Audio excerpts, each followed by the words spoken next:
जिल्ह्यातील दुर्दैवी घटना दिनांक 17/8/2026 रोजी जळगाव जिल्ह्यातील पारोळा तालुक्यातील मौजे शिवरे ग्रामपंचायतमध्ये ग्रामसभा सुरू असताना आमचे ग्रामपंचायत अधिकारी श्रीमान PN पाटील साहेब यांच्यासोबत गावातील तरुण आणि थोडसा व्यक्तीने त्यांना ग्रामसभेत प्रश्नाचा भडीमार करून त्यांना छेडछाड केली, धक्काबुक्की केली आणि तिथून ग्रामसभेमधून त्यांना पळून लावलं आणि त्यांच्या मागे पाठलाग केला।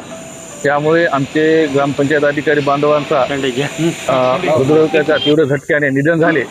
त्याच्या निषेधार्थ माननीय राज्याध्यक्ष निकम साहेब यांच्या नेतृत्वाखाली महाराष्ट्र राज्यामध्ये दिनांक 18 ऑगस्टपासून ग्रामसभा आयोजित करणे, ग्रामसभा घेणे, ग्रामसभेच्या कामकाजावर संपूर्ण राज्यभर बहिष्कार टाकलेला आहे आणि यापुढे आम्ही ग्रामसभा पुढील अनिश्चित काळासाठी ग्रामसभा घेण्यास आम्ही असमर्थता दर्शवली आणि बहिष्कार टाकलेला आहे। धन्यवाद।